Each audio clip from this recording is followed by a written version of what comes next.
تیسری نیت یہ ہے کہ ذکر کی مجلس میں جائیں خود مذکر بننے کے لیے، خود نصیحت دوسروں تک دعوت پہنچانے کے لیے، تاکہ ہم چلیں اس بار عرس میں، خانقاہ میں، مجلس میں، جلسہ میں کوئی اچھی بات ملے گی، ہم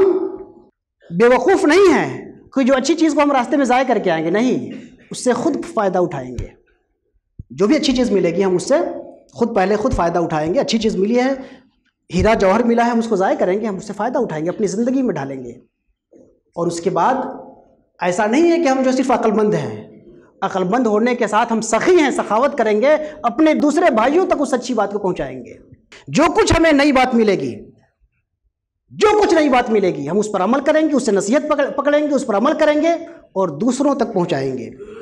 چونکہ آپ جانتے ہیں کہ یہ بات کہی جاتی ہے، بہت عام محاورہ ہے کہ اچھا خطیب وہی ہوتا ہے جو اچھا سامع ہوتا ہے، جو اچھی طرح سے سنتا ہے وہی اچھی طرح سناتا ہے، جو آج کا خادم ہوتا ہے وہی کل کا مخدوم ہوتا ہے، جو جتنی زیادہ خدمت کرے گا وہ اسی قدر زیادہ مخدوم بنے گا، جو جتنی توجہ سے سنے گا اس کے اندر اس بات کی اہلیت پیدا ہوگی کہ وہ دوسروں کو خانقاہ سے نکلنے کے بعد اس خانقاہ کی، قرآن کی، معرفت کی، حقیقت کی خوشبو کو دور تک پہنچاتا چلا جائے۔ تو اس لیے بھی ہم سنیں اچھی طرح سے، توجہ سے، تاکہ ہم دوسروں تک پہنچائیں۔ اللہ کے رسول صلی اللہ علیہ وسلم نے جب منی کی وادی میں اپنا آخری خطبہ دیا، آخری خطبہ دینے کے بعد بخاری کے الفاظ ہیں، آپ نے فرمایا فَلْيُبَلِّغِ الشَّاهِدُ الْغَائِبَ، جو لوگ مجمع میں سن رہے ہیں اس اچھی بات کو، جو لوگ اس مجمع میں نہیں وہاں تک پہنچائیں، اس کو لے کے بیٹھنا جائیں، بخل سے کام نہ لیں، سخاوت سے کام لیں، دوسروں تک پہنچائیں۔ فَلْيُبَلِّغِ الشَّاهِدُ الْغَائِبَ، جو لوگ موجود ہیں جنہوں نے یہ اچھی باتیں سن لی، یہ باہر دور تک جا کے پہنچائیں۔ میں دیکھتا ہوں بعض نوجوانوں کے چہرے ہمیں نظر آ رہے ہیں، اللہ کا شکر ہے کہ اس خانقاہ کے بعض نوجوان اتنے شاندار مبلغ ہیں کہ ٹرین چلتے ہوئے، راستہ چلتے ہوئے دوسروں کو اچھی باتیں بتا دیتے ہیں اور اچھا پیغام پہنچا دیتے ہیں۔ بہت سے نوجوان ہیں جو کام میں نہیں کر سکتا، بہت سے وہ لوگ ہیں جو کنونس کر لیتے ہیں، اپنی بات کو کنوے کر دیتے ہیں، آگے بڑھا دیتے ہیں۔ ہم سب لوگوں کو، ہم سب سننے والوں کو یہ جذبہ ہونا چاہیے کہ جو اچھی بات آئے اس کو ہم جذب کریں اپنے سینے میں، اس کے بعد دوسروں تک پہنچائیں، چونکہ یہ ہماری ذمہ داری ہے۔ ذمہ داری صرف سن کے نکالنا نہیں، ذمہ داری ہے کہ سن کے عمل کریں، اس کے بعد اس کو دوسروں تک پہنچائیں۔ فَلْيُبَلِّغِ الشَّاهِدُ الْغَائِبَ، جو موجود ہیں وہ دوسروں تک ہماری بات پہنچا دیں۔ اس کے بعد اللہ کے رسول نے فرمایا فَرُبَّ مُبَلَّغٍ